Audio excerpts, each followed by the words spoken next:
Hello, guys. How are you?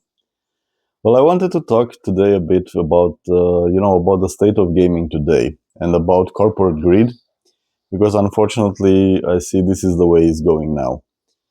So, I always, lived in a poor country, like in Romania. I didn't have that much money, but I could always, if you have an income, if you work somewhere, I could always afford, to buy a new game. I mean, I admit that back in the day, sometimes I used to sail the high seas, when it came to video games. But it was a long time ago when I worked in the game industry as well, so I learned to respect this industry. I learned to understand that if you don't pay the companies the money, then where would they have the money to make a sequel for the game?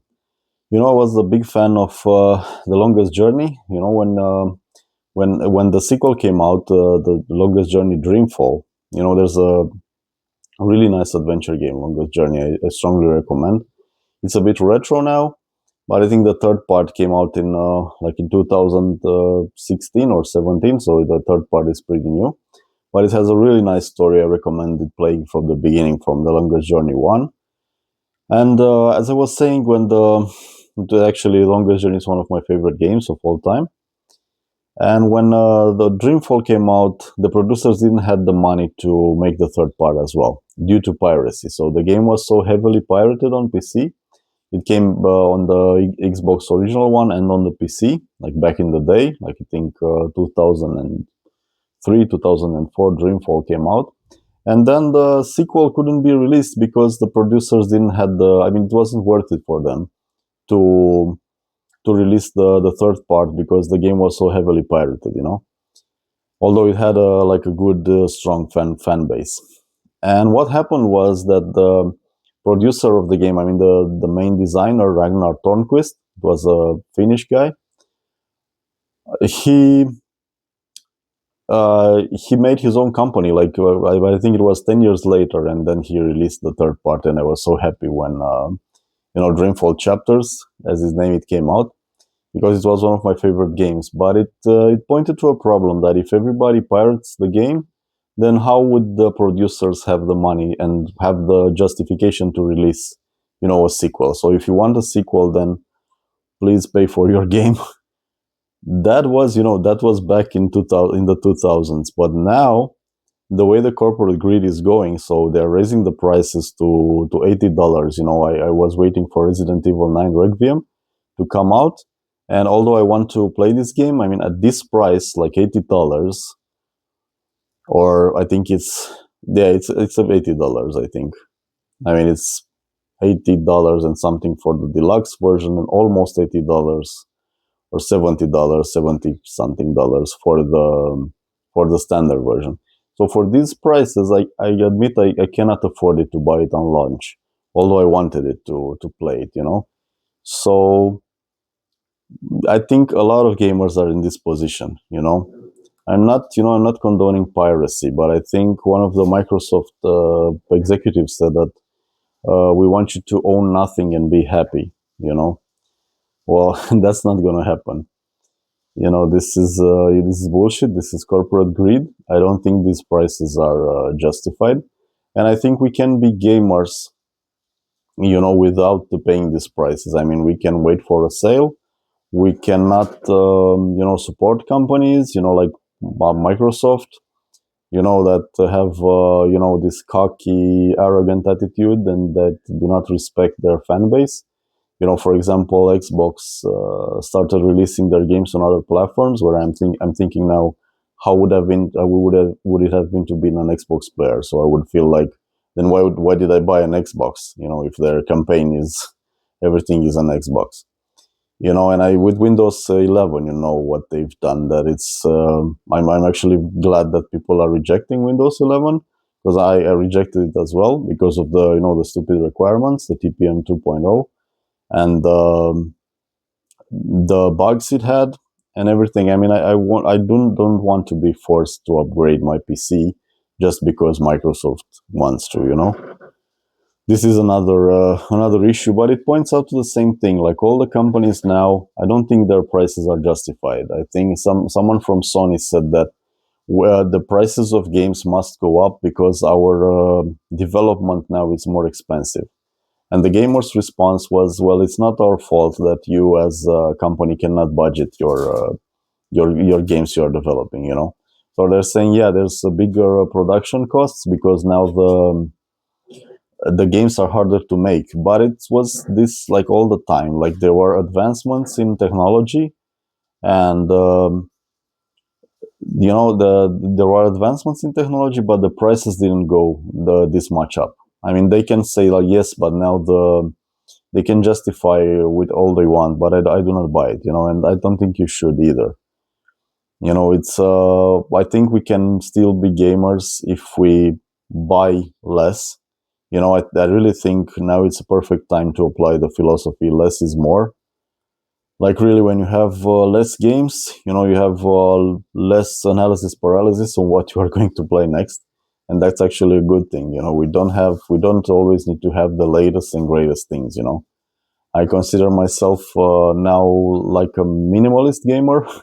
I'm trying to have as less as possible. I mean, I want to have my gaming things, but I don't. I'm very aware that I don't have to buy everything and hoard them there together, because that would just make will makes it harder to choose what am I going to play on, whether it's a console or whether it are the games themselves. So yeah, I think that I do not wish for these companies like Microsoft, Sony, or Nintendo, who is going all legally on everybody. That is another sign of corporate greed. Like they want to intimidate everybody to not try and pirate them in any way, or not even they try to even patent game concepts, and they succeeded for a few. I mean, what's up with that? How can you try and do that? I mean, how greedy can you be? I'm not saying. I mean, I don't want these companies to go bankrupt or to disappear, because uh, it's good to have. The word I was looking for was competition. It's good to have competition in today's market, because then we as gamers we benefit from that. There's always going to be. But the competition should be about giving the players a good experience, not about who can trick the players more into microtransactions or subscription models. Like everything goes on subscription now. I mean, what's up with that? I mean, I cannot condone that. I only have, I think I have a Netflix subscription and the YouTube subscription for premium, and that's it. I mean, I don't have Game Pass. I don't have PlayStation Plus. And they're also going up with the prices even on those. I'm not saying there's not a use for these, but the way they are going with it, for example, on PlayStation 3, you could have played everything, multiplayer game. You could have played everything for free, multiplayer, if you bought the game. Now, since PS4 onwards, you have to have PS Plus to play a multiplayer game. And on PC it's free, and has always been free. I mean, there are things that are justified. They say that, yeah, but we need to maintain the servers. But didn't you have to maintain them before? I mean, that was included in the game you bought. You had the multiplayer function and you could play it. And now they're saying no, but we have to maintain the servers. But before, you didn't have to maintain them, and the prices of a game was even smaller. So you had multiplayer functionality on PS3, and the game was cheaper than what it is now. And now you have to pay almost double. I think back in the day it was $40, and now it's $80. So double the price of a game, and you don't have multiplayer functionality. For consoles, for PS4 and PS5. If you want to play multiplayer, you have to subscribe to PS Plus as well. So that's another subscription. And then there's also microtransactions in the games. I always go for maybe the deluxe version when it's a game I really want to play. So for example, Resident Evil, I think when I buy it, I will buy the deluxe version, so I'll have everything for Requiem. For Alan Wake 2, I bought the deluxe version as well, so I'll have all the content there. So it's something very, I think it's something very healthy about transaction in games. I mean, when I buy the game from a company, they give me the game and it has everything there, and our transactions stop from there. You know, no more microtransactions, no more game passes, no more season passes and stuff like that, you know. I mean, it's very, you know, very predatory, and I wish for these companies, and for Microsoft, for Sony, for Nintendo, and for the other big companies, except Valve. You know, Valve is doing a really good job, and we have to support them. I think we really have to support are the companies that are being fair to customers. You know, like Valve is. I'm not saying they're perfect, but they are fair, a lot fairer than with the customers, and they have a lot more respect for the gamers than Sony, Nintendo, and Microsoft nowadays. You know, who are just trying to money grab as much as they can. I mean, I'm not saying, you know, go all on Steam and don't have. I have a PlayStation 5 as well. I have all the PlayStations from Sony. And as I said, I do not wish that these companies would go bankrupt, but I think they should realize the error of their ways and stop their predatory practices. Well, thank you so much for watching my video, guys. If you like, if you like my video, please share and subscribe. Thank you very much. Cheers. Have a nice day.